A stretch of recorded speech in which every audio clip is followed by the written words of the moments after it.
So let's go into this kind of last part because it has to do with prices. It has to do with inventory, and unfortunately, once again, it's California. Oh man, California just can't seem to keep itself out of the news for better or for worse. The California housing crunch, investor ownership hits 20%.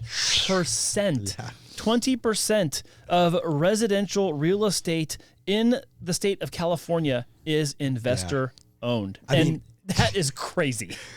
Yeah, I mean, Jesus, is this an investor invasion that we have here? And will this be the new norm now? It feels like it is, but at the same time, I don't know how else it would go with the way things are right now in California. I'm not telling everyone what I'm thinking about. I'm thinking about inventory of available houses. I'm thinking of the insurance problems that's plaguing the people that we know in and outside of real estate, like our professionals in real estate and the people that we're selling homes to or financing homes with. That's an issue. You just have the general cost of California for most people. You were talking earlier about the dual income household and a $7,000 a month payment. Well, okay, there's people that can do that on their own, but not the bulk of the majority of the populace is going to do that on their own. So I'm not surprised by this. I don't think I'd like it. I'm not saying that I like it either, but 1 in 5 homes being investor owned. 1 in 5. It says something too about the attitude people have about California real estate. So that's the other side of the coin. People must love it and they think that there's value in it long term. Otherwise, what? We're saying that 20% of these people are fools? Well, we have the best weather there is. So come on, Memo. People won't buy because of weather, will they? A lot. Like Will said, like we talk about that we're landlocked here in California and we need more inventory. Although more inventory is showing up, what we talk about generally all across the nation. So I feel that it makes sense for people here in California, for investors to buy these much properties because somebody has to move the inventory. That's right. Somebody has to, put houses up there. If we don't have enough houses in certain communities, then these investors are looking at these like opportunities for them to go in there, talk to these sellers. What is your need? Do you need to sell? And if they're able to get that property, that means that they're going to turn it around and a new family's coming in there to a brand new house. But yes. But the theory behind it, I think, is what has migrated people into this a lot faster or maybe at a higher volume than we've seen in the past. And if they look at portfolio houses and residential real estate as long-term fixed assets. I know it's not a fixed asset. That's why I'm doing air quote fingers right here. So because if an institutional buyer or a common investor is looking at a 20, 30, or 40-year holding period, then it is much more of an asset accumulation and holding position than it is trying to buy and flip. And I know there's still flippers, but as you were talking about, I'm thinking about my grandfather, okay? He had vested in the company he worked for 50 years. Those stock options and those stocks actually went down into the trust to my parents' generation. And then when my mom eventually passes, all those stocks go to me and my sister. Yeah. So as a portfolio holding, I'll be on the receiving end of that on a 50, 60, 70, at whatever point it comes to me, it will be that old. People are adopting that same attitude about residential real estate and it just being held in an LLC, in a trust or whatever, with that same type of playbook in mind. Yeah. And I think that's the biggest contributor towards the attitude shift, and the numbers are reflecting that. Yeah, no, absolutely. I mean, I just feel like our future families are going to be priced out if this continues. I mean, you're talking about 20% are investor owned, and in some counties, it's 80%. That's a lot. That's huge. And now, if we really think about this, Andy, who are these investors? They're hedge funds, and some of these guys. Institutional investors. Yeah. Yep. So some of them are international investors too. And I didn't bring that up as part of our conversation, but there's a lot of international investors. Up, right? Because some of us invest into that. Your Vanguards, your BlackRock. We're investing. Like, we put stocks, and because we see how successful they are, that's kind of like a for sure thing. So we go in there and like, here's some money so you could go and buy us out later. Yeah, I know. It's almost like, are you inviting your enemy to your backyard barbecue? I don't know, because on the surface, like, yeah, you kind of are. Right, but here's the other part of it. If you're an owner of real estate and prices are held, or the threat of them going higher because of investors just buying it whatever the price tag is, well, if you hold real estate, that's going to inflate your value over the course of time too. Now, the opposite argument is, well, hold on. What if that bubble pops? What if those investments fail? What if? Yeah, those are all possibilities in a stock holding as well.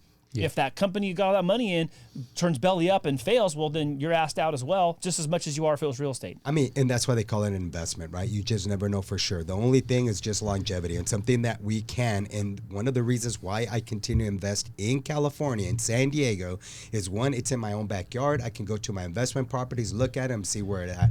I can actually tell also that in about 7 to 10 years, I already know my property value is going to almost double. So I can count on that, and that's why I choose not to go in certain states, because one, I can't see it, like visually touch it and see it, and I just rather not do that. But here, I like it.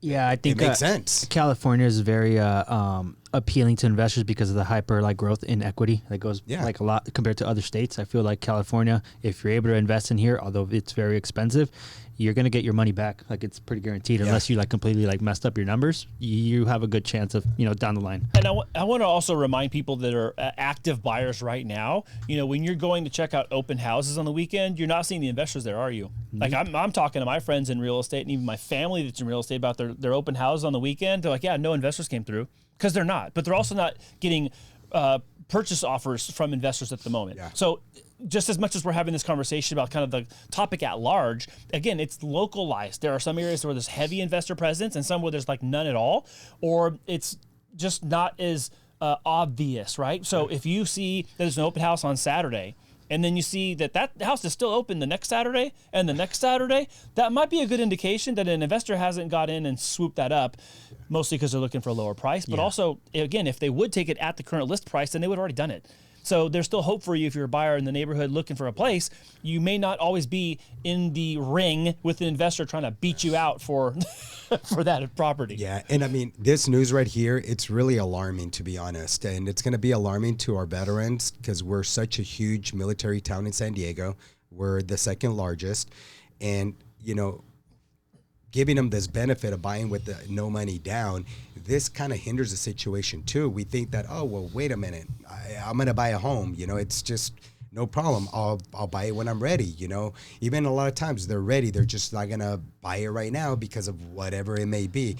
This right here, this information, it puts your house on fire. Like, you got to make that decision.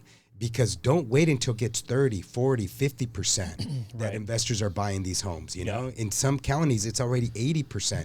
Why wait? Like, don't make that mistake and say, I could have, should have, but didn't do it for whatever odd reason. Like, don't do that to yourself. So this will hinder VA buyers. It will hinder first-time home buyers that are barely getting into it here in San Diego. I'm going to dust off something you used to say, pick your neighbors, choose your neighbors. You used to talk about this all the time, and maybe you've been saying, I just haven't been hearing recently, but you used to talk about, hey, if there's a neighborhood, a house for sale in your neighborhood, like, tell your friends, tell your family, tell your coworkers, tell people that you would want to be neighbors with about that house, because you would rather pick your neighbor than not pick your neighbor, I guess. And to that argument, if you don't pick your neighbor, well, the investor will, and they're going to put a tenant in there that they're going to be under contract to be your neighbor.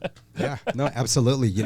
I mean, here's the other thing, right? With sellers, I mean, they're selling it to these investors, and investors are going in there and just offering top dollar. Yeah. They're offering top dollar. So if you're a seller, will you choose an investor for the top dollar, or will you consider selling it to a family? Yeah, well, and I think it comes down to the details of the deal, right? I mean, if the price is the same, then yeah, sell to a family. I guess that'd be my personal advocacy. But I also understand, like, some people got different situations, and they're like, hey, I got to sell this thing quick. They're going to do cash to close in 7 days. I mean, there's a deal right there, especially because you have this cash buyer thing happening. And the cash buyer doesn't mean individual. It could be hedge fund. It could be investment group. It could be private LLC that goes and buys and accumulates real estate for long-term holding. So, but the cash buyer might have a quicker turnaround. And if you're in a contingent situation, like you brought up earlier, if you're in a contingent situation where the house you're buying next is already under contract, you're waiting for your cash and your net proceeds, well, that cash deal might be looking sweet. No, absolutely. Having these big hedge funds and all that, really, I think it's just going to pose a big problem to the communities as well.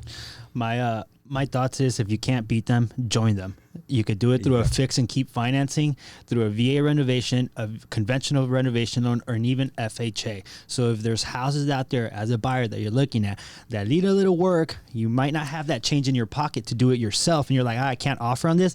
Wait. Don't let the investor come in and take that house.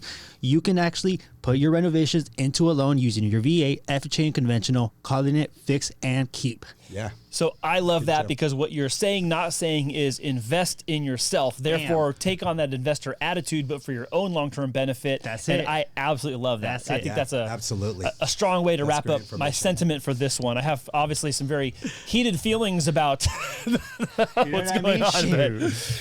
But yeah, I mean that kind of summarizes it best for me, Brian. That was a great point there. Yeah, I mean that's all I have for that one, No, guys. that's Yeah, great. good. Yeah, and there you go. If you're buying, selling, you just really you have to understand the key aspects of what you're trying to do and find the right person to help you just take you there. That's what I was going to say. If you're trying to win and go up against these investors, get yourself a good team that can know how to maneuver through these negotiations and understands the market, but most importantly, has your back. Yeah, Absolutely. That's good.